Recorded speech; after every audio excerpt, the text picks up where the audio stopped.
Today in episode 33 of the podcast, we'll be discussing Paramount shutting down their TV studios in a big cost-cutting measure. And is Marvel completely done with the Eternals now? We'll also be breaking down House of the Dragon Season 2 and reviewing Alien Romulus. I'm Brad, he's Josh, and welcome to We'll Bring the Popcorn.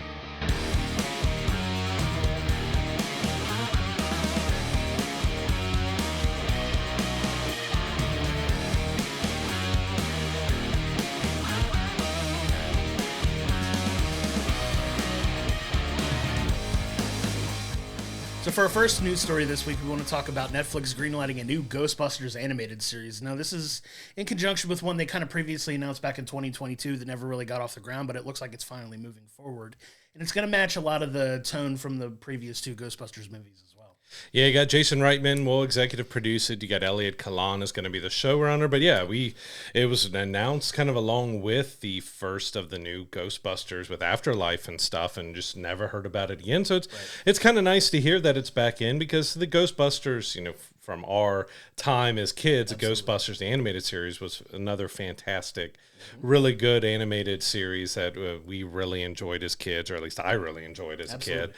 And so for them to revisit and with a new animated series, I'm glad it's finally getting back off the ground. I don't know when we're going to see it. I didn't see a date or anything along with it, but with how long animation takes, I'd say that's probably 2025, 2026 before we see that come about. Yeah, and when you talk about like stuff from our childhood, like we've talked about it before with Batman the animated series, X-Men, Teenage Mutant Ninja Turtles were another big one. G.I. Joe was a big one. Ghostbusters. I know when we were kids, we had the plastic proton packs and the ghost traps and all that stuff that we love to play with. We even have like an Ecto 1 over here off to the side here that we still like to look at. But it was such a big part of our childhood. Now it's going to be nice to see the Ghostbusters get like a new animated series for the next generation of kids to fall in love with this as well, because a lot of us that grew up watching that were so in love with the movies that just recently got made that it's nice to have that accompanying animated series to kind of group all that together for a new generation of kids to enjoy these characters. Yeah, and they said it's going to match in tone, but we don't really know what kind of characters are we going to look at. Are we going to have any from the movies kind of showing up, or is this kind of its own thing? Sure. Where is it going to be the original cast just done in a different way? Is it going to be the new cast, maybe older or different? But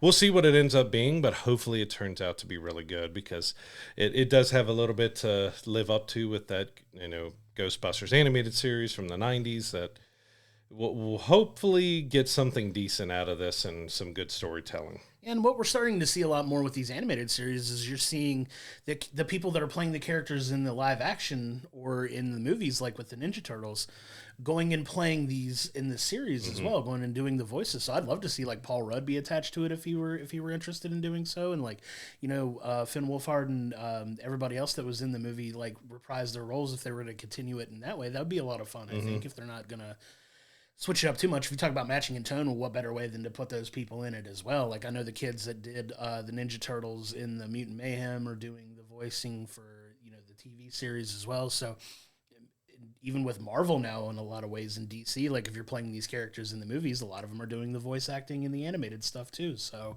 hopefully that would be a route that they take, because you know how we feel about Paul Rudd. You can put Paul Rudd in anything, we'll watch it. Yeah, it'd be interesting to see if they end up doing something that is supposed to be a companion to the movies, that they bring the cast back, or as we said, this could be something just completely new and different, set in a completely different way, just taking that tone that they enjoyed that they did from the movies and having that play out. But yeah, give me anything with Paul Rudd and I'll be there to watch it. Absolutely. But we'll see, they just finally announced that it's greenlit and moving forward, so we'll see what direction they take with it, but I'm looking forward to it. Yeah. Speaking of Paul Rudd's other company that he's done a lot for with Marvel, they're apparently seem to be done with the Eternals, so they've scrapped everything that they had in the works for Eternals 2 now.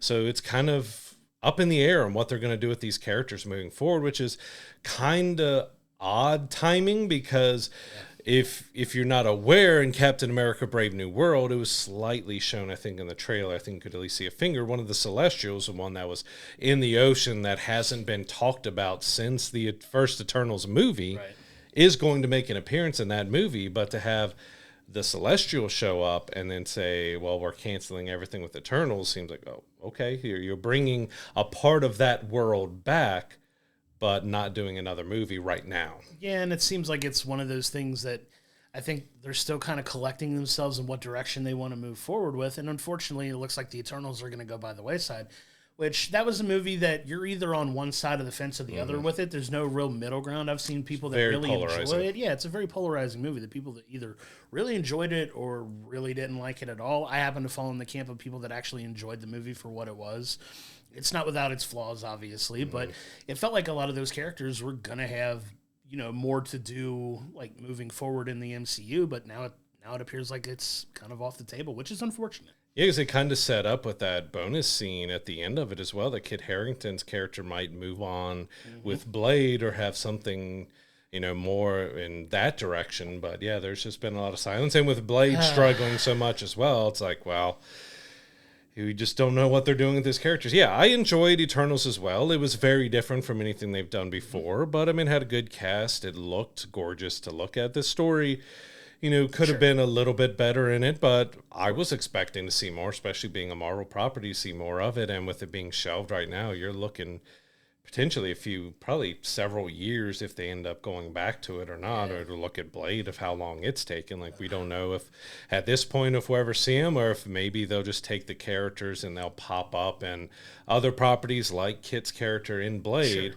and they'll just make appearances, but they're not going to get another movie. Because, I mean, that's Hulk doesn't have his own movie in the MCU past what Universal did because of the rights issue and everything. So it's not uncommon that most of the stars have their own movies, but it could go along with Hulk that we just don't have any more feature films with them. Yeah, and I'd be fine with seeing them interact with other characters as well, like in popping up in other movies. Like, that would make sense. It makes me depressed every time we mention Blade because it just feels like it's a movie we want so badly, but we've talked about that enough. But yeah, I would love to see these guys pop up in other properties too. Like, could they have a spot for them in Secret Wars? Like, I know the whole thing with them is they don't really involve themselves in too much of, like, Earth's beings, like, their own conflicts, and they kind of just stay out of it. But I'd love to see them at least make an appearance in that, maybe, or just kind of show up somewhere else in random spots to kind of,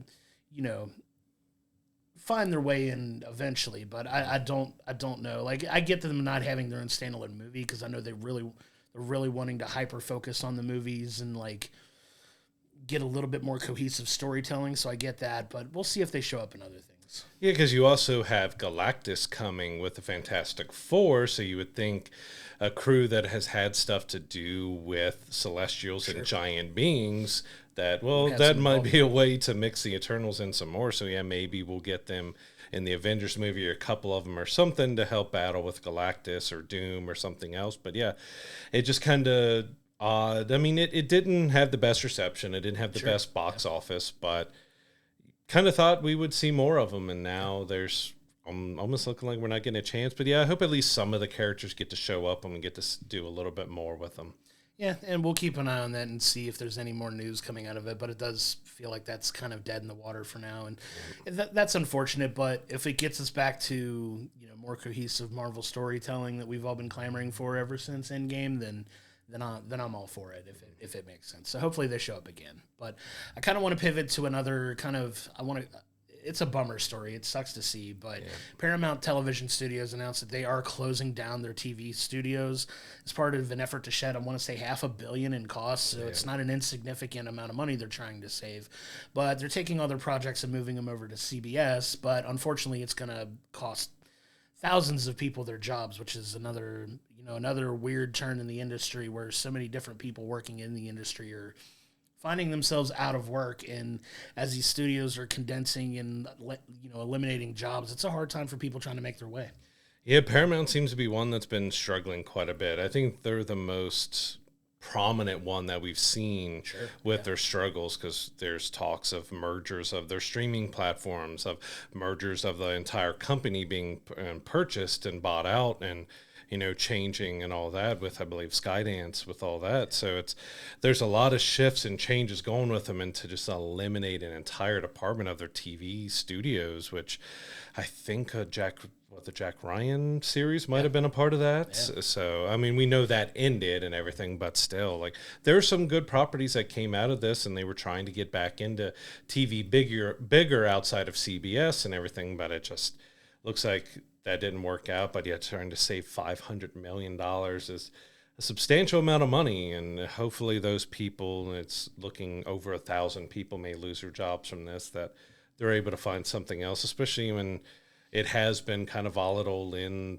movies and TV and gaming for the last couple years, that they can land on their feet and find something. Yeah, I mean, you can't fault a business for trying to maintain its profitability as best as it can.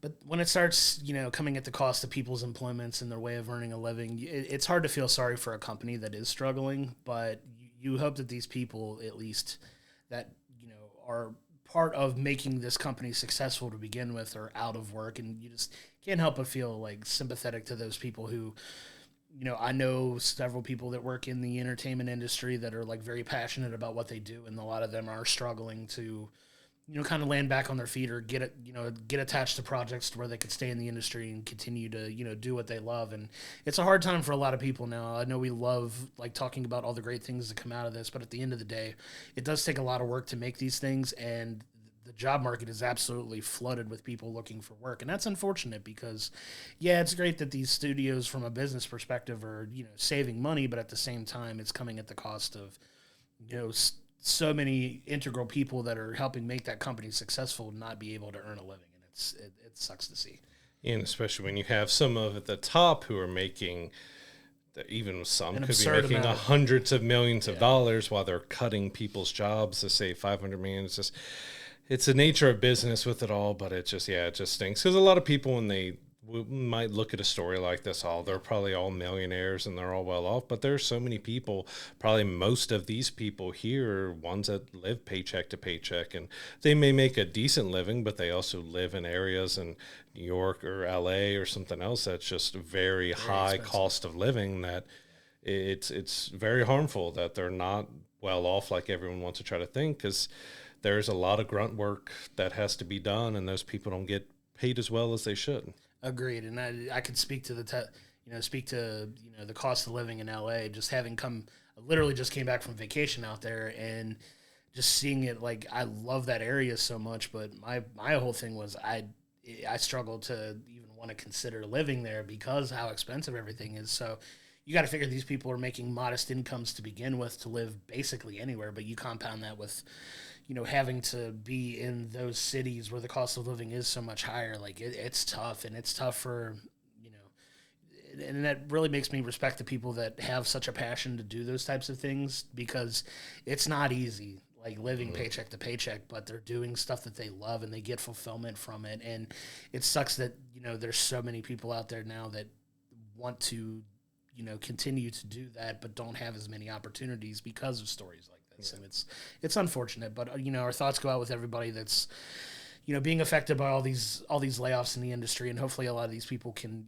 get back on their feet, get back into working on new projects, and hopefully that the industry rebounds and thrives again in a way that, anybody that wants to work in there can, break in and, get their foot in the door and start, earning a decent living doing what they love. Yeah, as you said, just so the people are living their dream, that this is what they love to do, and if losing their job, that they're able to not have it just completely kill what they've worked their whole life for, right. That they can find something else to move into. So yeah, we love a lot of stuff that Paramount puts out, but to see them in such a shaky state, but we're human beings. It goes first to the humans of the workers. Like, I'm a graphic designer, I do a lot of creative work and things like that. So I feel a lot of sympathy with the creatives and with those people who are behind the scenes putting in all the grunt work to get all this done, that don't always get their flowers or talked about, that people who are really working hard to make these studios work while spending is getting out of control at the top level. And yeah, just hope all of them are able to find something, and we'll see how everything shakes out for Paramount going forward with the mergers and studio closures. And there's a lot of shifts still happening with these major studios. Yeah, we'll keep everybody posted as these things progress and we hear more about it. But yeah, everybody keep your head up, keep fighting. Hopefully, you get your way back in and start working on things that you enjoy doing as well. Because at the end of the day, you only get one shot at this, so hopefully you get back to doing what you love and start earning a decent living doing so. So shifting over to kind of the weirdest story of the week that came out is that, we enjoy Nicolas Cage. He's had bad movies. He's had really good movies. He's a fun and interesting actor to follow because you just never know what he's going to pop up in. And he's doing a biopic, but it wasn't one that I ever pictured that he'd be a part of. Nicolas Cage is John Madden in a Madden biopic. It's going to be partly about his life. The rest kind of revolves around the video game series, extremely popular. But Nicolas Cage and John Madden, that wasn't something I ever put together. No, it's not. We've definitely seen some interesting picks for some of these movies, and like some of the characters are going to get to play.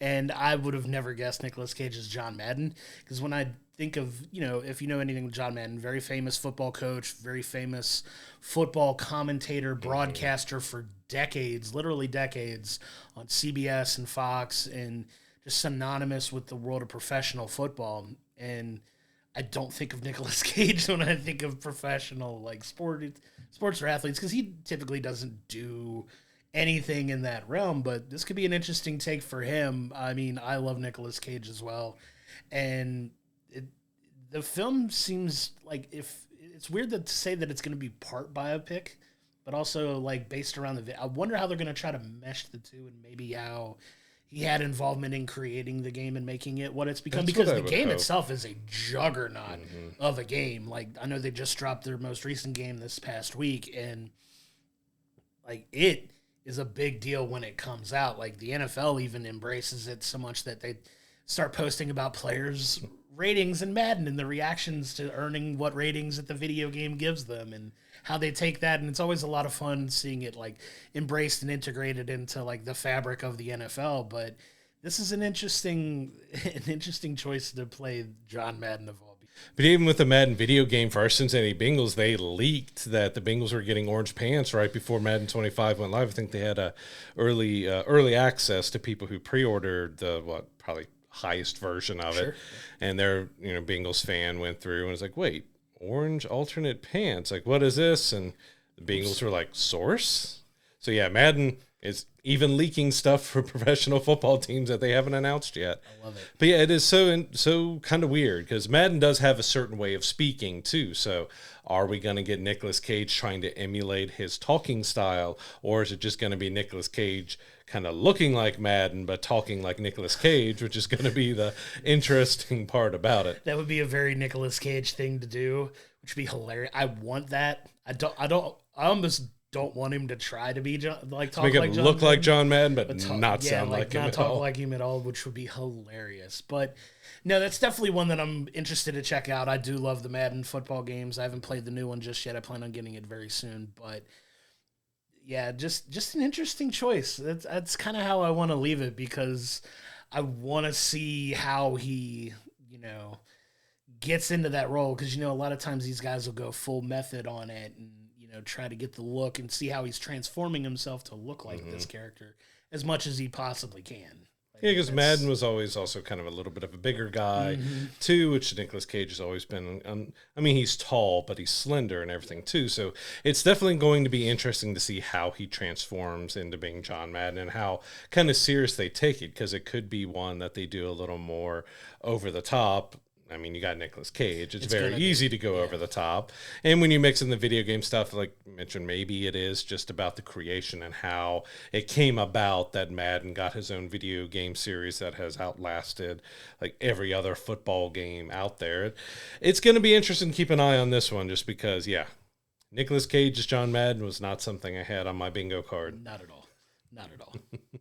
So kind of moving on into, Barbie was such a big movie last year, and it's spurning a lot of creative ideas for other things as well. But now we're getting word that Illumination is greenlighting a Barbie animated series, and their kind of hopes of turning it into a big time franchise. Now, Barbie is obviously one that I feel translates incredibly well into the world of animation. So it's going to be interesting to see what they come up with. Yeah, there's been a ton of Barbie series, and a lot of them are on Netflix. My daughters watch them, but yeah, Barbie really hasn't had a big movie done. So it's interesting that they're looking now, after the live action Barbie did so well, that now they're going to try to start an animated Barbie film franchise. And Illumination, of course, they just, they're most famous for the Minions and everything else, but they just took on the Super Mario Brothers movie.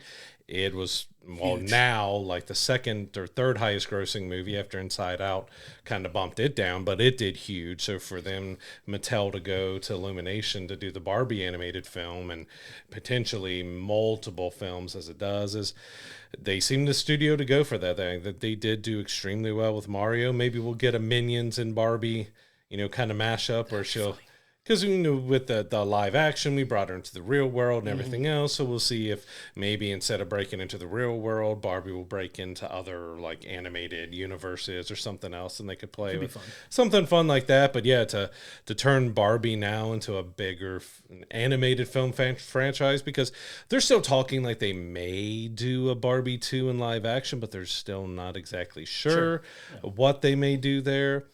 Going animated route makes kind of more sense of how they could play off all the different versions and the toys and everything else. And maybe they'll still get Margot Robbie or something to voice Barbie for the animated films, even if they maybe don't move forward with the live action. She can continue on as Barbie in animated form. I'm going to make a not so bold prediction. That's going to make a ton of money whenever it does come out. Because, Barbie is huge, like worldwide. It's no surprise that, the film did as well as it did, outside of the brilliant marketing that it had for it to begin with. But making that a full animated movie property, that's going to get people to turn out in droves. It's going to make a ton of money. It's such a smart idea. I'm surprised they haven't done it sooner.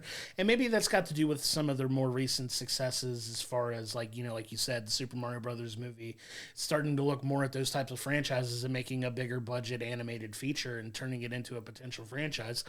Smart business, right? Those are going to make a ton of money because Barbie is as popular as it is. The doll's been around for decades. Multiple generations of people have, even to this day still, purchase and play with Barbie dolls and all that kind of stuff. So smart business strategy on their part. And we'll be interested to see what they do with it. But it's a home run of an idea as far as I'm concerned. Yeah, and of course the live action movie got a lot more people looking at Barbie again. There was like home renovation show that was created where they turned a house into the Barbie house, where I think they ended up turning that into an Airbnb or something as well. But yeah, it's to bring Barbie back to big film, because most of the series and films that they've done has been straight to streaming or digital or to buy on DVD or something, and they're more aimed at the younger kids and all that. So we'll see where the age range kind of goes with this. I'm sure they're going to make it family friendly and for everybody when it comes to the animated part of it, probably a little more family friendly than the live action Barbies, which there wasn't a whole lot that you could say, but there's a few lines and a few things that a few some parents could have some issues with. So they're probably going to stick a lot more family friendly with the animated film. And we'll see how many this turns out, because the interest in Barbie is back up. I guess brilliant on Mattel to do the live action. It did so well, and that just reinvigorated the brand for Barbie and bringing her back big time. So moving on over to our last story of the day, and it's kind of the most ridiculous story that I've heard in quite a long time. So unfortunately, there was a doctor who passed away eating at, I believe it was a Disney Springs restaurant. They were assured that it was allergen free, that she wouldn't have any problems, but it wasn't. It ended up having stuff she was allergic to in it, and she ended up dying and passing away from it. So the husband sued Disney over it, and Disney's response is to try to get the lawsuit thrown out because he did a free trial of Disney Plus several years before. Yeah, and that's just the weirdest premise for saying that. Come on. Your lawsuit's not valid because you signed up for a streaming service that's completely unrelated to this, right? But it's going to speak to a larger thing where,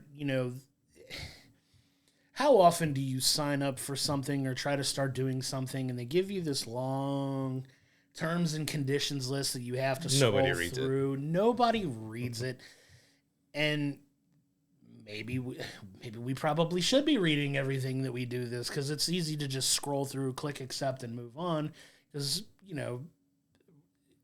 we don't have any reason not to believe something's going to go wrong, right? So it's just one of those things that, like, I guess we got to start paying attention to everything there. But you're just say, like, it's just such a frivolous reason to try to get a lawsuit thrown out that you signed up for a streaming service. So what you eat at a restaurant, we throw our name on. We're completely protected by this. Like, that seems pretty loose. There's different ways it could have gone about this because it was a restaurant at Disney Springs. If you don't know Disney Springs in Orlando, it is kind of a more big shopping center with a lot of restaurants, a lot of different things. You got a Lego store and a bunch of different restaurants. So you could see Disney saying, all right, well, it's the restaurant who's at fault, even though they're at our Disney Springs location.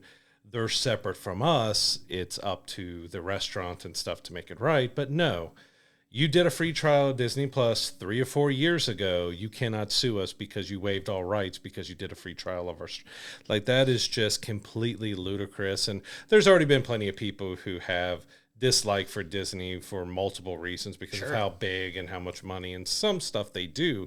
Like, this is definitely a sour point for them and how they thought putting something out like this, and I'm waiting to see if they have any response to it. Like, someone lost their life, and your response is, oh, well, you did a free trial 3 years ago of the streaming service, and we're not going to do anything for you, and we're going to get the lawsuit thrown out because of it. I'm hoping the judge does the right thing and not throw that out, because of who would really correlate a free trial of a streaming service to not being able to sue a company because something happened on their property. Like, it's just ludicrous to think about. Yeah, it's the most cold. It's the most, like, cold-hearted corporate answer I've ever heard in my entire life, which is absurd because we've heard some pretty cold-hearted things in the corporate world anyway, and it's a terrible PR move on Disney's part. It makes them look absolutely ridiculous. Disney's a family company. Yeah. They're listed as a family company. Right. Well, that's very much not family friendly, and that's kind of where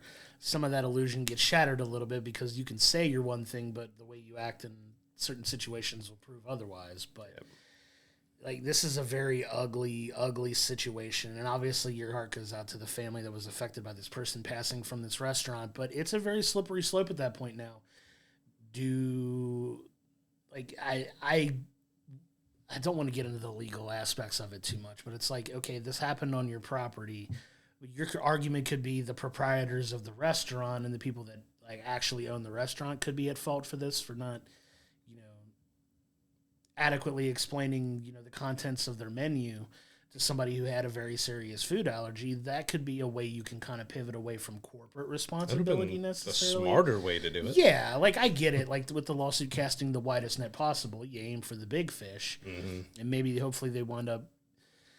My ultimate goal for this family to get some kind of closures, to reach some kind of settlement in this case, and I think ultimately that's probably where it's going to wind up. It'll probably be some kind of hush money or something to where they settle, and it's an undisclosed settlement that we never find out the answer to. But it's just the worst possible move in a fairly long line of bad PR decisions that companies like Disney make, and it's just, they're not completely bulletproof. But this is just a really kind of an ugly mark for this company. Yeah, because I don't think the husband or the widow was asking for a whole lot. I think, if I remember right, it was around $50,000 or something. That was funeral expenses and a few other things like that. That's not that. I mean, to Disney, Iger probably has that in his pockets right now, and he could have just rolled out and handed it to him like it was chump change when he's making like $100+ million a year, and your response was, you signed up for Disney Plus, you can't sue us. Like,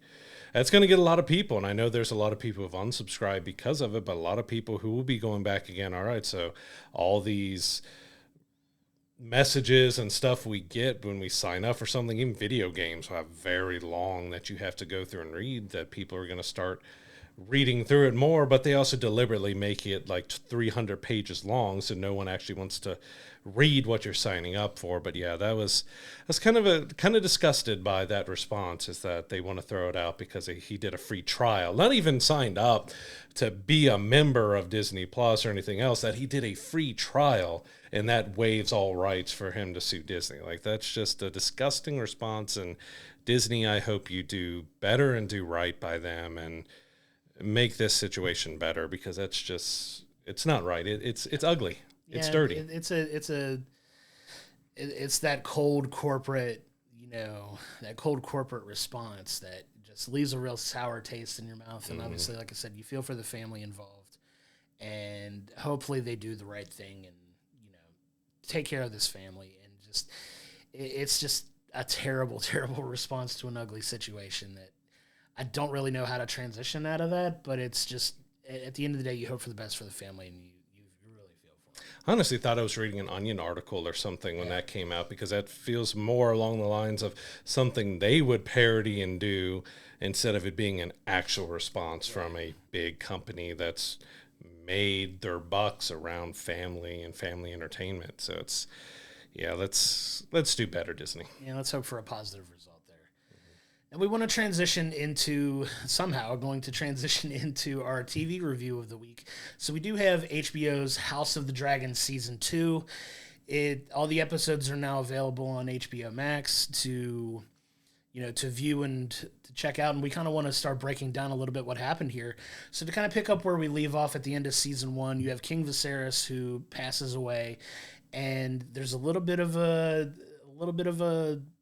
I want to say confusion over who he really intended to make his heir to the Iron Throne. And that's where this kind of starts to branch off into Season 2. So you have, Alicent, who believes that he intended for Aegon to become the heir and take over the throne. But if you actually saw what happened in the interaction that Viserys had with Rhaenyra, he intended for her to be the heir. So there's kind of this power split and this struggle between who's actually in line to take over the Iron Throne. And that's kind of the crux of how this season really jumps off and takes off and goes in some really wild directions for this season. And you have the people that are loyal to, Queen Alicent and, her son Aegon, who's the new heir and the new king.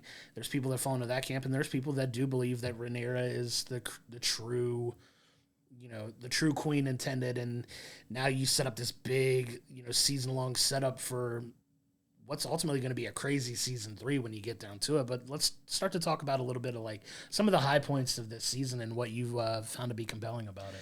Yeah, overall, I enjoyed the season. It did have some faults in that, George R. R. Martin did talk about when they were doing House of Dragon and doing the story that he envisioned that it would need to be 4 seasons of 10 episodes each. But this ended at 8. And so that was kind of a surprise to a lot of people because, we'll get to it at the end, but how it kind of ended left a lot of people wanting more. Sure. This did feel like kind of one big setup. There was some great acting and some good scenes and stuff that happened, but it all did seem like just one big setup for the next season, which is going to be probably complete chaos. But yeah, I enjoyed it overall. We got to see the good dynamic between the families, other than the infighting that's happening because, they think that Rhaenyra isn't doing enough and maybe we need to replace. And Daemon's like, well, I'm going to do whatever I feel needs to be done because I'm king, or I should be king and she should be my queen. And he ends up, setting, because, at the end of Season 1, we had, one of the sons of Rhaenyra gets killed. Yep. And so Daemon is looking for a son.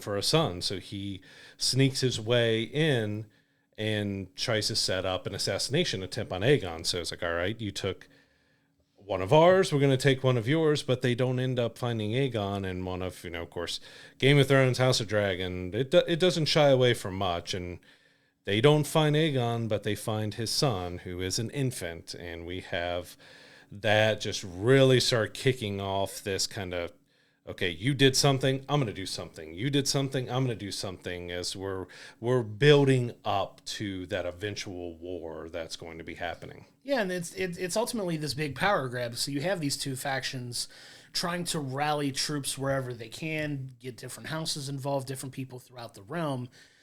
And a lot of that's being built up. So you have Aemond, who has, Vhagar, the incredibly powerful dragon that you see at the end of Season 1. He's kind of the main antagonist, depending on which, house you tend to, side with, which is kind of the fun part of, the tone of the story, which a lot of it does lean towards you're rooting more for Rhaenyra than you are the other side.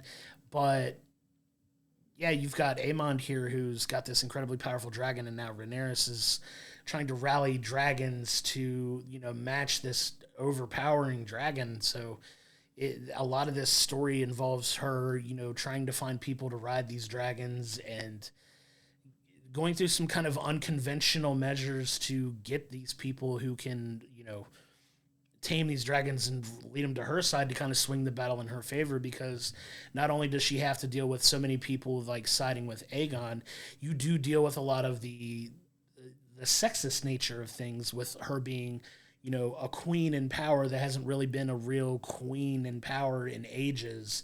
So the respect falls more on the male king side as opposed to the female. And like you have some of that undertone that does play out through this too. But we see Alicent deal with that as well. Exactly. She faces a harsher uphill battle to get people on her side. So she has to resort to some, less conventional means to, get these pieces in line. And it's a lot. This show does, much like Game of Thrones, does not pull any punches when it comes to content, who's safe, who's not safe, the graphic nature, like you mentioned with the infant early on. Just like they do some really harsh things to people in this show, and they're unapologetic about it, which I kind of appreciate, because if you're gonna go all in to have people like, it's not shock for shock value's sake. Like, it does serve a story purpose in this. So it's not like complete senseless violence, but it's a lot. It's a lot to deal with. And then they can get you like liking a character and then turn them into a villain. So I think one that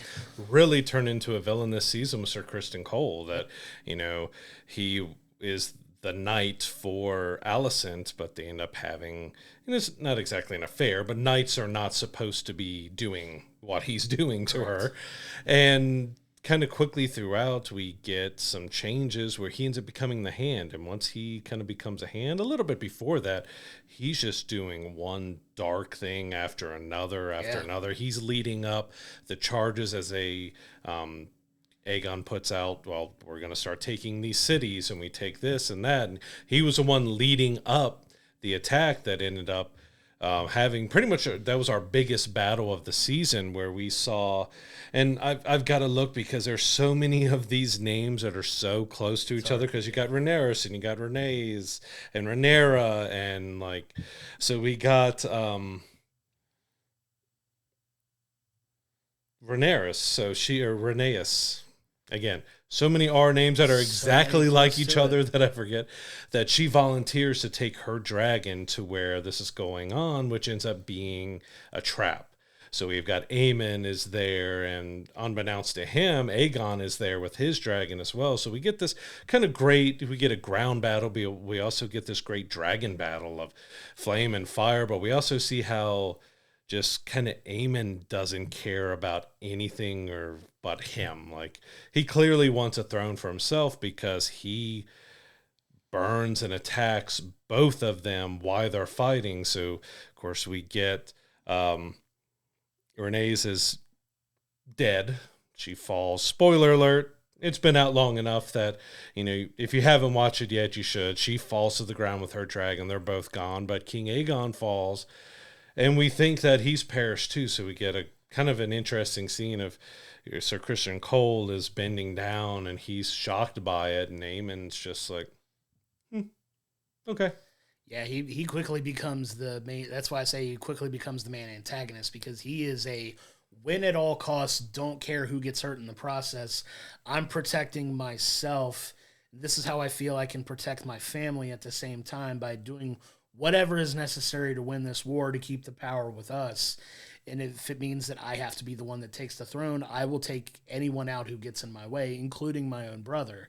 And he's a formidable, like a very formidable antagonist here. Like, he's the actor that plays Aemon did a fantastic job this season. Like, he's very menacing, very like cold-hearted, calloused, doesn't care, willing to do anything that it takes. And Don't take this on a knock on the actor or the show at all. yeah, He very much felt like an anime character, very anime much. villain to me. Like Yes. his look, Yes. how he operates and stuff. He felt like he's been ripped out like of a dark anime, and he's Yes. just there to wreak havoc on anything and everything. Because he has a very sharp bone structure to him. He's got the eye patch and the long, slender body with the hair. Like he just felt like Very something much ripped looks out like of anime. an anime villain for sure. And I think that's what makes him so great in this setting, Mm-hmm. because he is so ruthless. He is so, calloused in his actions, and even to the point where he's trying to enlist certain people to help him, because you get to this point where, the tides are starting to turn back in Rhaenyra's favor. And, she gets these dragon riders finally, and now the tide's turning to her. People are starting to move to her side. She's got the dragon advantage now, which is huge. Like, she starts to feel like she's in a good position. She just has, by the end of the season, to lock up Daemon, who's kind of off doing his own thing and rallying troops too. But it's kind of he goes on his own journey this season where he's off on his own a lot, but he's, dealing with, am I really like the person that's meant to be on the throne? He goes on this like psychological journey, even to where he's like, he's seeing voices and he's hearing things. He's being visited by spirits of his dead father and like all of these other things. He's going through this emotional turmoil, which is a very interesting take for him this season. And, you spend the entire season wondering where his loyalties truly do lie.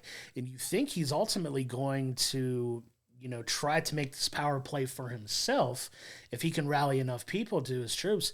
But one of the really interesting things I find that when we get to the finale in this is he has a vision, and that vision tells him like, hey, you have a purpose. You have I'm kind of paraphrasing what he sees here, but like, this is what you're intended to do. And you think, by the time he reconnects with Rhaenyra at this place where he's trying to rally people, you think he may try to you see this so many times in Game of Thrones where the guy makes the power move and he does the betrayal and he does the thing to do the thing for himself, but he ultimately makes a decision to take all of this groundswell of support that he's got for himself and pledge it to Rhaenyra, and like he ultimately bends the knee in kind of this powerful showing of like, hey, I really am on your side. We are behind you, kind of thing.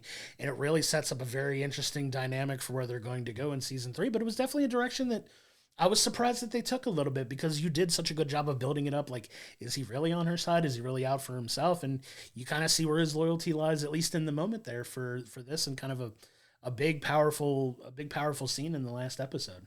Yeah, Damon's stuff this season was probably what I would almost say least like about this season, just because it was a little strange. Because he did the assassination attempt, it didn't work, so he kind of fled. Like, is he doing? He was kind of charged, or was going to get the ground, the soldiers on the ground, because they didn't really have the army and the people to fight this war. But it was a mix of, is he doing it for himself or is he doing for her? But a lot of it was, after that point of the assassination, he leaves and he goes to Harrenhal, and he's there the entire season. Yeah. And Harrenhal was kind of weird because it's a ruined castle. Like, he shows up ready to, take it over and claim it as hers, but there's just a group of people who are living in there and like, oh, hey, okay.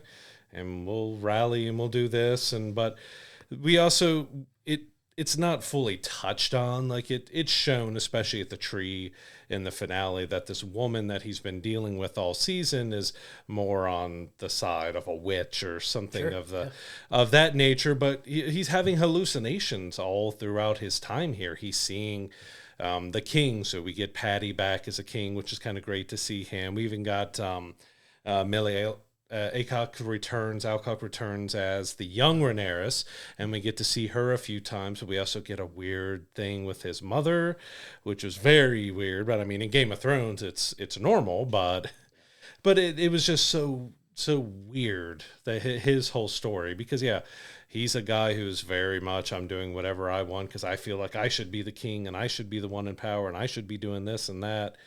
And it's that vision that finally gets him to decide, like, all right, I'm here for her, because, we see the three-eyed raven, and we get, it's not the Night King, but we see his army and everything there. And then we do get Daenerys in the fire with her dragon. So he's getting the Cliff Notes version of the book, basically. He's getting a brief rundown of everything that happens in Game of Thrones by touching the tree.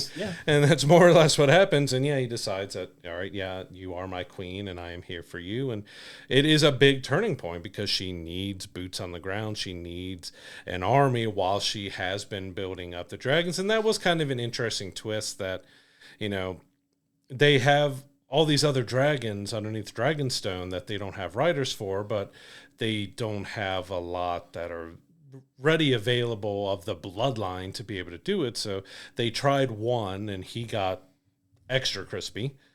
But because of that dragon, Sea Smoke, ends up escaping, going out and tracking someone down on a beach at which we know as the stories unfold that it's a sea snake's son that he had outside of his wife and everything. And they're like, oh, that can happen. So they end up putting out a call, and there was also, this wasn't the first time, so there was some gaming, like chess pieces. So like they were kind of starving the people in the castle, and they're locking and not letting people go. So Rhaenyra is sending food to the beach, and there's all that subtle stuff of trying to get people on their side. And so she ends up sending a group to say, hey, if you are maybe have Targaryen blood in you, come to us and, you know, we'll see what happens with it all. And it was an interesting kind of twist because it turned out to be a pretty gruesome, crazy scene in the end of she just got almost heartless in a way. She just walks the entire group of people out to the dragons and just, all right, we'll see what happens. It's kind of like, okay, I'm confident in this big group of people. We're going to find the handful of people that I need to ride these dragons. The rest of you die. The rest of you, like, sorry. Like, if you're not strong, you're of no good to me. But that's kind of part of the callous part of like this time period. Anyway, it's just like there are acceptable losses for both sides, right? So they're both comfortable with, okay, some people have to die for, you know, and it leads to some interesting conversations that people have, and just how little most people value life in this time period and like when all this is going on. But it does set up for a very interesting power dynamic in season 3. One of the things I'm going to be very interested in is this potential reconciliation between Rhaenyra and Alicent. Like, she, you know, comes looking for, you know, she's tried her best to break through and reach Aemon, but she sees that he's kind of too far gone and not really listening to her and not really taking her. So she's kind of looking for solace where she can find it. And that kind of leads her to kind of reunite with Rhaenyra by the end here and kind of set up what could be a very interesting story thread given their full history in season 3, and to see if that all kind of comes full circle or not. But this power play in season 3 is going to be absolutely insane. It's going to be hopefully a couple episodes of a full battle, maybe. Like, they're gearing up. Season 3 seems like it might be all battle. Like, the entire season could just be one gigantic battle after another. I'm a little cautious in that because we expected so much of that in the last series as well. Like, the battle for we had this whole built up, and it even starts to happen a little bit in mentioned in this season about winter is coming. That's the whole thing, and the night walkers and all that stuff are gonna come. And it was going to be this huge battle, and we get it in like an episode, and it was very famously the super dark, like very much panned battle that, okay, we built up for 8 seasons, and this is what they give us kind of thing. But so that leads me to be a little hesitant in thinking it's going to be a full like. And we've only got 2 seasons left too, right? So there's a lot of personal stuff that they got to get through too, and just kind of the way they kind of draw out a little bit of the exposition in this leads me to believe that it's not going to be that much battle, but I think when they do get to it, it's going to be awesome because it's going to be this huge dragon battles in the sky, big fights on the ground. And we got a little taste of that in this season, but I'd love to see it get even bigger in this one, and maybe 2, maybe 3 episodes worth of a battle would be crazy, but it'll be interesting to see how they lay it all out when they get there. And I did have to kind of chuckle a little bit at a couple scenes, is that they were great scenes in the end, but it seems ridiculously easy to kind of sneak in and out of Dragonstone and King's Landing because, early on we get Rhaenyra sneaks into King's Landing going to a church right in the middle of everything to talk to Alicent about, she's wanting at that point, I don't want war, I don't want battle, I want to talk to you, I want to work this out without anything. And Alicent ends up confessing to her some information about how the king, said that Aegon was going to be the one, and light bulb goes off for Rhaenyra's like, oh no, he was quoting a song of Ice and Fire. Ice and Fire. Yeah. That wasn't about that Aegon, it was Aegon the Conqueror. Like, well, stop naming your kid the exact same thing over and over again. Because that could have prevented this entire series from happening if they just named their kid something else. Because that was a story he told to Rhaenyra all the time. And in his delusion as he's dying, he's telling that story, but it wasn't their son. It was Aegon the Conqueror. So he still rightfully wanted Rhaenyra to be, but Alicent wasn't moving off of it. She kind of coldly pushed it off. And then we get later in the season, and then, well, I guess she kind of presented herself to the door, but still, she shows up at Dragonstone to talk to Rhaenyra. And like I said, they were both great scenes, but it's like how easily these people are going in and out. Because we also had like the twins where one left and came over. It's like that was fun, but it was still like, they're sneaking really easily in and out of all this stuff. It's nothing is ever really secure. And apparently all you need to sneak around is a hood. Yeah, you just gotta I'm the queen, I'm nobody. Yeah, nobody's gonna recognize me. Okay.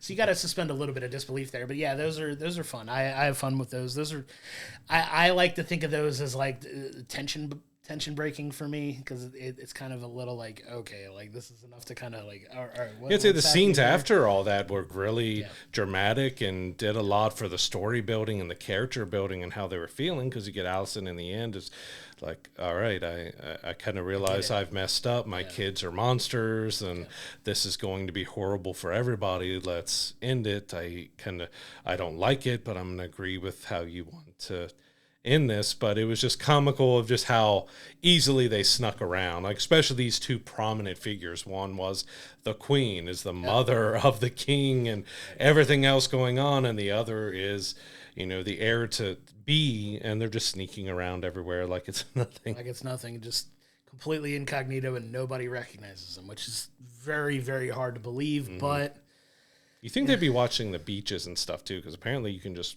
pull right up and nothing happens. No security on the beach at all, which is hilarious. But it's definitely fun. I'm excited to see where they go in season 3. We've only got a couple seasons left, but this was definitely really good at setting up what's going to be hopefully a very consequential season 3. And in true Game of Thrones fashion, it's going to be forever before we see this again. So it's going to be a couple years before it comes out, which is unfortunate. But we'll be here to, hype up season 3 when it does come out. I'm very much looking forward to that and seeing where they continue with the story. Because at the end of the day, I'm really enjoying this series as well.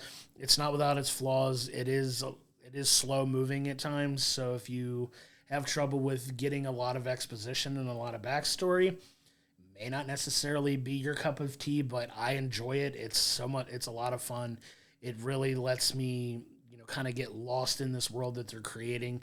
It's a fun show to like just set your phone off to the side and just dive in and get lost in it. I think you'll really enjoy it. And I can feel sympathetic to people who felt let down by the finale, because while it was good, mostly good, it was, again, capped off the season feeling like a big setup. So the finale is just, all right, we got the groups coming together. Everyone's, Aemon's attacking a city.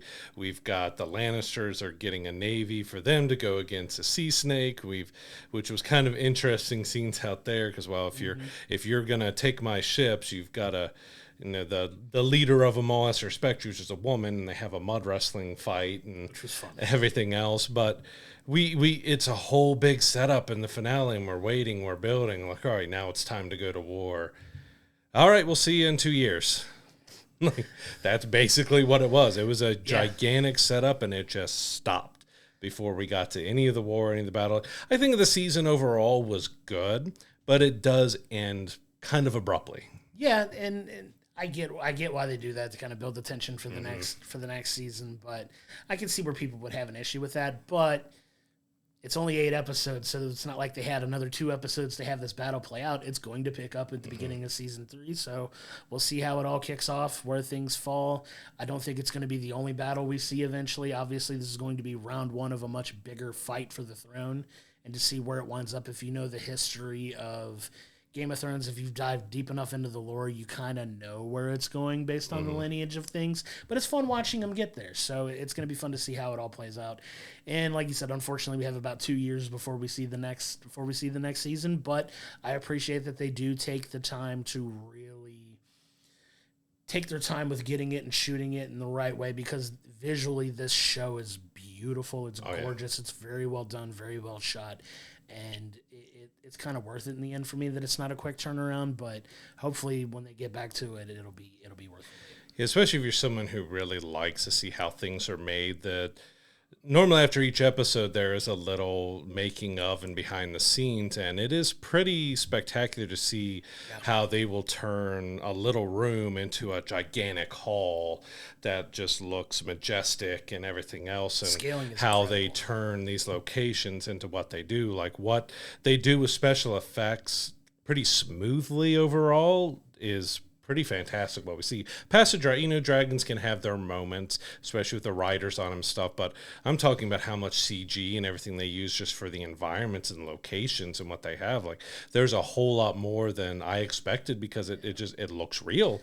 And yeah, like one of the biggest ones that me and my wife watched was the throne room. Was not very big, and then they show the after when they put in the special effects, and it's like, all right, it's just like gigantic, insane, crazy looking room. It's like, all right, the scaling of that show is incredible. Like you bring up a good point. If you watch this show, watch the after shows, like watch the end of it, because you do get, like, it'll say an episode's an hour and 7 minutes. The episode itself is probably like 58 minutes ish. And then you get like the credits, and then you get the making of for another 5 to 10 minutes afterwards, where they show you some of this stuff. And just like you said, if you're into that as much as we are, I watch every one of those, and it's just fun to see how, like, it shows you some of the magic that goes into making it look the way that it does. And like you said, the scaling of it is insane, because they take these tiny sets. Tiny is a relative term, but they take a relatively small set, and the people that do the effects work on this show are completely insanely talented. Even showing like some of the choreography with the fights and how they did that, even because we had jousting with horses and other things, like how they pull all that off is pretty spectacular. But yeah, House of the Dragon season 2 is on HBO. You can stream it on Max as well. All episodes are available, but like we said, it's going to be late 2025, early to mid 2026 before we see season 3, which will be, our build up to the final in season 4, which is probably then 2028 or something before this is over with. But so far, I've really enjoyed both seasons. It's been, I would say, a lot of fun, but there's a lot of darkness and a lot of craziness to it. But they do a great job with the world building and really getting these characters built to a point that you either loathe them or you love them. And the dialogue is one other thing that's always stands out with Game of Thrones and this series, is that just a really amazing dialogue is done. Yeah, very smart writing, very well directed, very well shot. It looks beautiful. The content can be very crass if you are a little squeamish or sensitive to very vulgar language. It's very true to the time, like the time period where it's not as refined. It doesn't hold back. It does not pull any punches. It is very violent. It can be very vulgar, language, violence, all those types of things, but it's done in a way that is such compelling storytelling that I'm really enjoying it. And I'm still not quite putting it up on par with the original Game of Thrones, at least those first 6 seasons, but it's pretty close. Like it's not a significant drop off in quality by any means. And if you love Game of Thrones and you haven't watched House of the Dragon yet, I cannot recommend enough for you that actually enjoy, especially the peak seasons of that show. I think it stands right up there with them in a lot of ways. That it's not a significant drop off in quality. So it's one that gets a lot of love when it comes award season, for good reason. The work that it goes into making this look the way that it does is absolutely fantastic. Yeah, so head to our Discord or here in our comments on YouTube. If you're listening to audio, come over to either our Discord or YouTube comments. Tell us what you thought about the season and what you're thinking about House of Dragon overall. We'd love to talk about it with you and see if you felt the kind of same way we did. Absolutely. But yeah, House of Dragon, go watch it now and wait with us as we wait for season 3 in a couple years. It's going to be a long wait, but I think it'll be worth it. So moving on to our film review this week. So on top of Deadpool and Wolverine, Alien Romulus was up there as one of my most anticipated films of this year. And I had a little bit of chaos trying to go to the movies because I show up. We had a 7 p.m. showing. So Josh was out in California and watched it with separately for me. And so I show up and, all right, the screen's not working. Okay, so it was all nearly a sold-out showing. And so we're scrambling, they're scrambling, everybody's scrambling to try to figure out. And we luckily got delayed by about 30 minutes, went to a smaller screen. We were on the Cinemark XD. We went to just kind of a standard screen, but finally got around to seeing it. And I'd say it mostly lived up to my expectations. Like I would say the biggest thing out of it is it's a beautiful film to look at. Like Absolutely. They do so much practical stuff with the set designs, and the cinematography was just absolutely beautiful.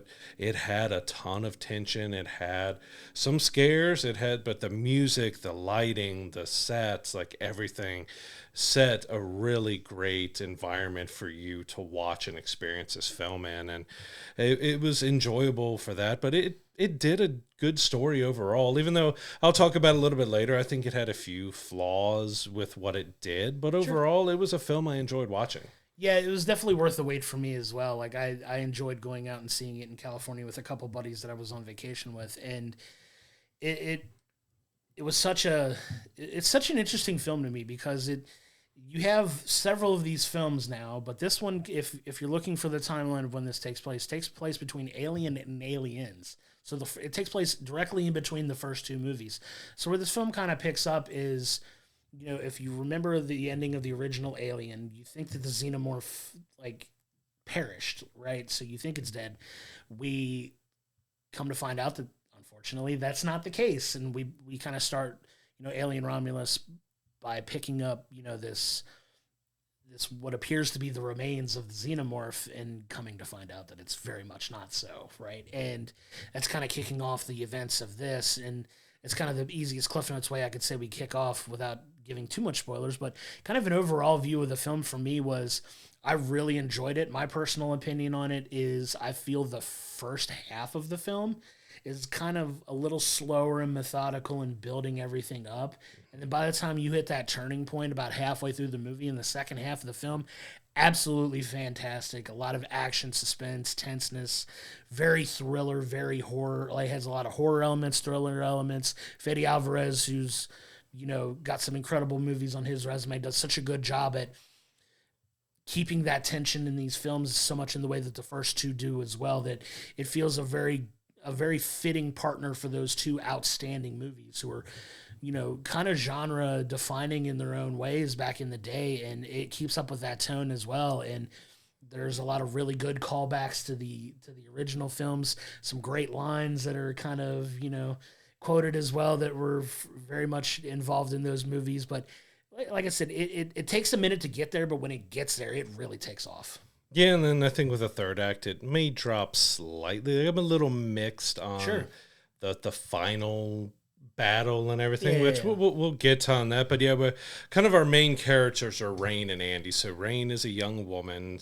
She's on this mining planet. She has a brother, but it's a synthetic. It's an android named Andy, and it's David Johnson plays him. And I'd say he stole the show for me. Like fantastic. He was so fantastic as Andy. Like he has to kind of switch his delivery and how he is a few times based on things that happen, and I think he just nails that synthetic android kind of good, evil, creepy, normal. Like he balances everything that he's given so well. And so we get that, it's finally time that Rain's got all her hours she's had to work, and she's going to be able to leave this planet that the sun never shines. It is nighttime all the time. It's just kind of a bleak mining colony. So she's going to apply to get transferred to another colony and see the sun, and nope, we're going to add about 4 or 5 years to how many hours we expect you to work. And that kind of kicks off that she gets a call from her ex that, well, they've got an idea for something. So the whole movie revolves around them getting this idea. All right, we're going to get to this other colony, but there's this wreckage out in space that may have the cryo batteries and containers and everything that we need to do the cryo sleep to be able to make it to that other colony. But of course, they end up going to the space station that picked up the wreckage of the the ship that had the xenomorph on it, and that's kind of where everything kicks off. And that's where I kind of get the good and the bad of this, is that it is an absolute love letter to the Alien franchise, but almost to a point where it's taking points of Alien and Aliens and Alien 3 and Resurrection and Prometheus and Covenant, and taking pieces of every one and merging it into this story, which in the end leaves it a little thin. Like, it doesn't really do much different than we've seen in any other Alien film, but it does it so well. Like, that's why I'm torn. Like, I don't dislike the film. I really enjoyed it, but I'm torn on when I nitpick and go into the finer details that it kind of just retreads quite a bit of what we were saying. We get some good and interesting scenes that we haven't seen before, but in the end, like, a lot of it is a retread. And while the quotes were fun, like having them quoting other famous Alien quotes is almost a little too meta for it. Like, oh, well, we're between the first and second movie, but we're quoting like everything that no one would have any idea said. And it was just, those are little nitpicking things, but it depends on where you go in. If you're going in expecting some brand new experienced Alien, you're not really going to get it. But if you love Alien and Aliens, you're going to get something that is a absolute love letter to both of those. Yeah, I agree, and that's kind of the camp that I fall in as far as this goes, because I loved those two films. Like, those are so good. Mm-hmm. And Aliens is widely considered one of the rare cases that's better than the first one in a lot of people's opinions. Like, it's so good because Alien on its own was kind of a lower budget, like, still practically used, like, horror film that, like, really took off. And then the second film, Aliens, got James Cameron, and it got the big budget and became more of a Hollywood-style blockbuster film that it became. Amped up the action. Yeah, just took it and just dialed it up to 11 at that point, and it's fantastic as well. Like, Aliens is one of my favorite movies, and it is in very many cases a love letter to those films in a way that I respected and that I enjoyed, like, because it takes a lot of those elements and the very real threat of these creatures and the xenomorph, and it's done in such a way that it keeps that tension throughout a good chunk of this movie, and just how terrifying they are. Oh, yeah. Especially they're all practical. So all the creatures in here were created practically, and they looked like the xenomorphs haven't looked better. Like, the face huggers, the xenomorphs, all of them just looked really fantastic. And doing it all practically really helped just the horror and tension, because it had a lot of tension. I didn't jump that much, but it takes a lot to kind of jump. But the guy next to me, he was like jerking my seat that he was jumping so much and everything that was popping out. Yeah, it definitely has some jump moments in it, and that's part of the fun of it too, because people get attacked very suddenly, and you're just, it's kind of jarring, but it's done in a way that, like, it serves everything well. It's like you said, it's shot incredibly well. Like, cinematography. The cinematography gorgeous. is so good in this movie. Like, it's really a chef's kiss if you love things that are shot a certain way, and it really scratched that itch for me. But it like I said, it takes a minute to get there, but when it gets there, it really, in my opinion, it really takes off. And we kind of had a similar feeling about it when we talked after, like, going and seeing it with my friends. They kind of felt the same way, like, hey, once it really got there, it really does take off. And it's they find ways to deal with these characters in practical ways, and there's a couple things if you really wanted to dive deep and nitpick. One of my biggest ones was there's a scene where a guy is kind of in the crosshairs of a xenomorph, and that they secrete acid. Like, you've seen it, you're aware of it, and he's kind of just sitting there and kind of just lets it happen. And it kind of took me out of it just for a brief second, where I'm like, in what world practically are you just gonna sit there and take that without like at least trying to get out of the way? But other than that, like, so good. These characters, like these xenomorphs, just attack without any bias, and it's just quick and sudden, and it's just, I appreciate that because it's such a joy to watch if you're into that sort of thing. But except for one scene that little bugged me. So this is a little bit on spoilers. If I'm not going to go into deep detail, but there's scenes that take place in an elevator shaft. Yeah. And so one of our main characters falls down the shaft, and she's kind of caught by the tail of one of the xenomorphs, and we're like, all right, she's a gun. Well, just gently puts her down on the ladder and lets go, and then goes to the side, and then, we get a sequence that happens, and like, well, nope, here I come. It was just so weird how gently the xenomorph put her down on the ladder, and then backed up, and then started getting intimidating to her. Like, it was, wait, you had her, you put her down, and then you're going to go back to be intimidating. It was again, this is nitpicking. I don't want to sound like I didn't enjoy the movie. I really enjoyed it, but there are some things, if you really start looking at the meat and bones of it, that it had a few flaws, and it had stuff like, it tells its story well. It's just something that it's a mashup of everything we've seen so far in Alien. There really wasn't anything new, and other than them mixing in the Prometheus and Alien Covenant stuff, of course, we get some liquid vials of stuff that ties big into what we saw on Prometheus. And then, heading into our third act, we get kind of a new creature that looks like an engineer mixed with a xenomorph. And I was a little mixed. It had some terror moments to it. There was a big jump scare with it and other things, but it was also, it's one of those with the aliens. Like, there's always these new weird creatures that's going to be a little polarizing, because the xenomorph is, what Geiger did with creating those designs for those original xenomorphs. Like, it is one of the most terrifying, original, unique creatures that we've ever had on screen. And then these new ones they try to do just don't quite live up to what the xenomorph, because the xenomorph is such an incredible design that's just horrifying and terrifying, but also amazing and beautiful to watch what happens with them on screen. Yeah, and to kind of get to where we get this creature is, you have one of the characters in the movie is pregnant, come to find out, and in order to kind of help save herself, they give her an option to kind of inject herself with I forget what it's called, but it definitely expedites the pregnancy and gives birth to this new creature that's just, it's gonna be very polarizing, and it already kind of is. So if you haven't seen it, you'll see what it physically looks like, and it's just absolutely insane. And it leads to that last final battle on the ship before the end of the film.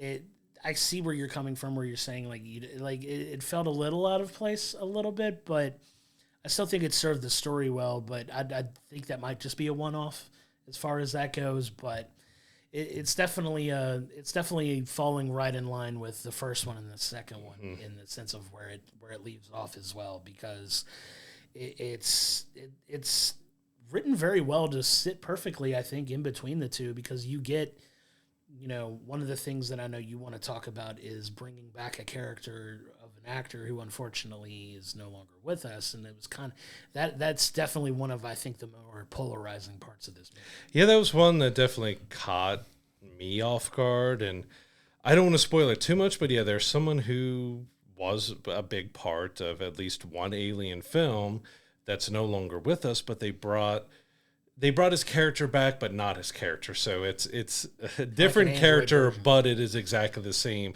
especially with what he's doing and everything else. He's very crucial to the story going throughout, but it was also a little roughly done. When we say like just how gorgeous this film looked, he was the most standout of, all right, the CG looks a little rough at times, because it looked like we bounced back and forth between, CG to animatronic to, like, when he was on the TV screens, it looked great.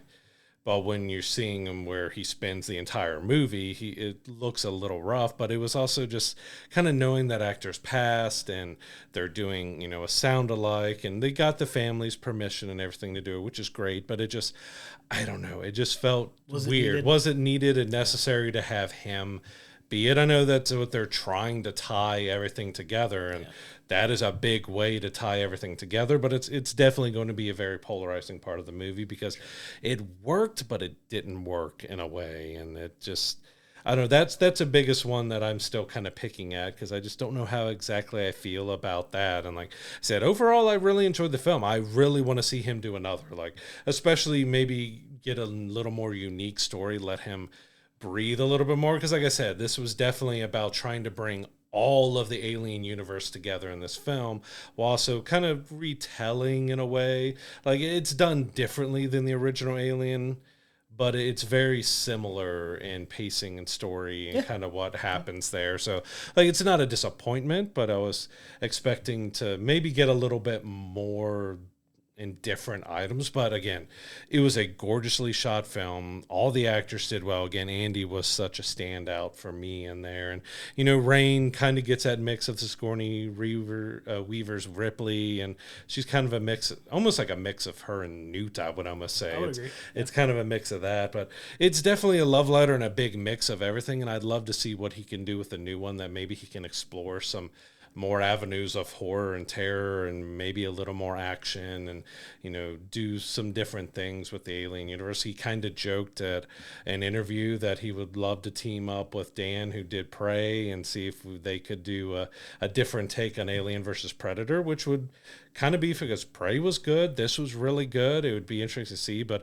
I hope he gets a chance to come back and do another Alien film and put more of his own unique spin instead of, like, I love the fact that it was a love letter to Alien and it hit all the notes of horror and tension and everything else.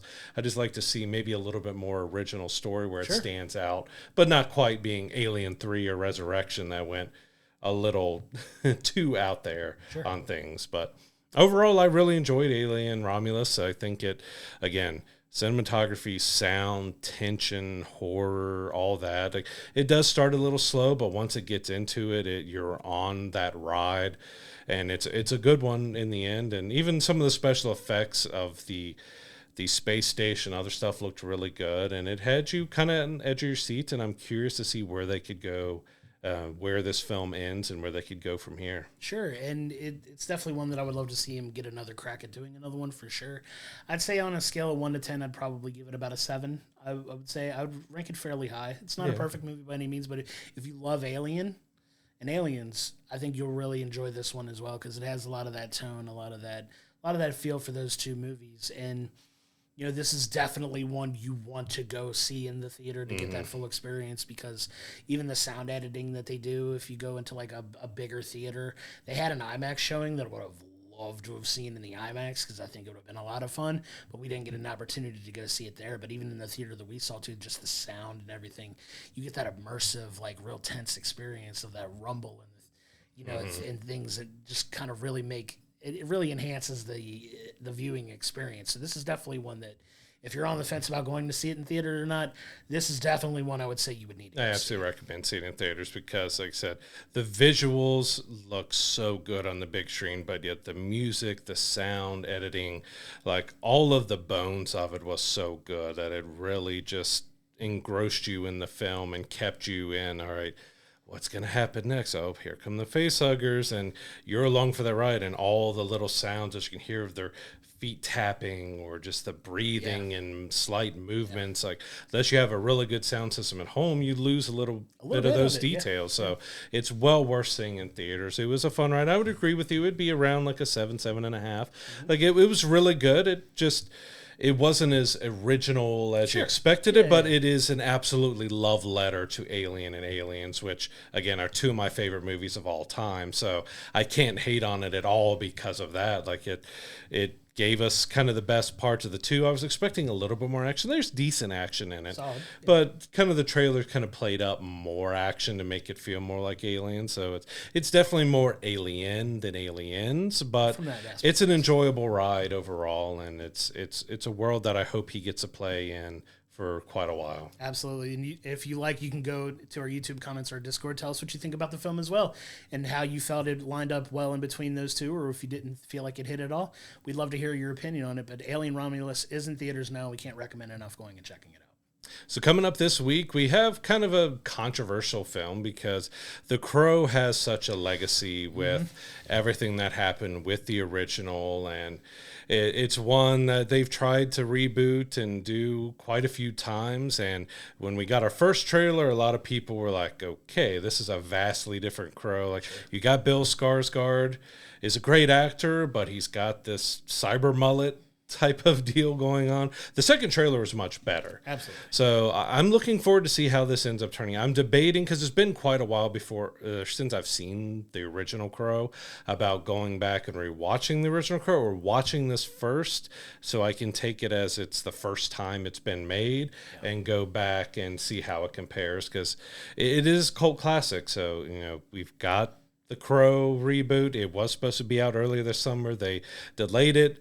with how the summer movie season went and where it would have fit in. It's pretty good that it moved to later in August here from where it was. But we have that coming out. And we also have Blink Twice, which is kind of a thriller horror movie in itself. It's a directorial debut for Zoe Kravitz. You've got Channing Tatum and a cast about to go to a billionaire's island, but people start disappearing and they can't remember things. And it seems like kind of an interesting story to check out, but you've got two decent, depending on how you feel about the Crow reboots, you've got a couple decent films to check out this week. Yeah, definitely a good week for those of us that enjoy going to theaters. It's nice to see a couple options here that, kind of depending on which direction you want to go. I know which one we're going to be reviewing, but I do plan on seeing both of these films. So I'm excited to check them both out and see what they give us. Yeah, on streaming on August 23rd, we have The Killer. So this is on Peacock, but it's kind of a strange one because in 1989, John Woo did and was a Hong Kong-based film called The Killer. Yeah. Well, John Woo has rebooted it in 2024. So he's rebooted his own film and bringing it to streaming now. So that's kind of just the odd part. Yeah. We've had a lot of reboots and remakes, but we haven't had very many that it's the original creator and director doing the rebooting. Yeah, it's going to be interesting to see what that looks like, too. I think I've seen it maybe once before, so I'm not too familiar with the film, but it is a rare case to have somebody go and revisit their own material to try to redo it in a modern setting. So definitely one to add to the list to check out on Peacock when it comes out. Yeah, that one's going to be interesting to probably sit down and do a comparison, like the new one to the old one, Absolutely. See what's different and see how much he's improved and done better with his filming, or just kind of what the real difference is. I'm sure there's going to be a lot of breakdowns of, especially with it being the same director doing the same property twice, that we'll see how, the remake, if it lives up to the people who really enjoyed and loved the original. We'll see how it compares when it comes out here. But yeah, August 23rd, you'll be able to stream that.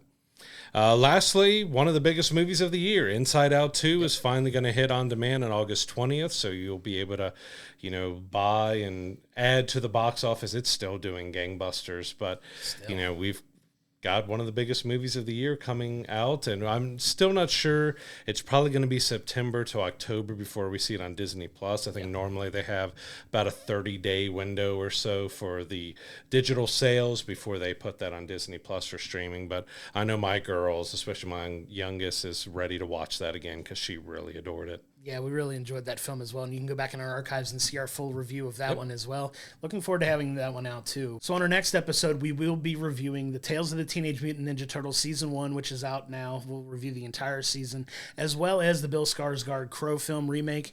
And until next time, I'm Josh, he's Brad, and we'll see you next week.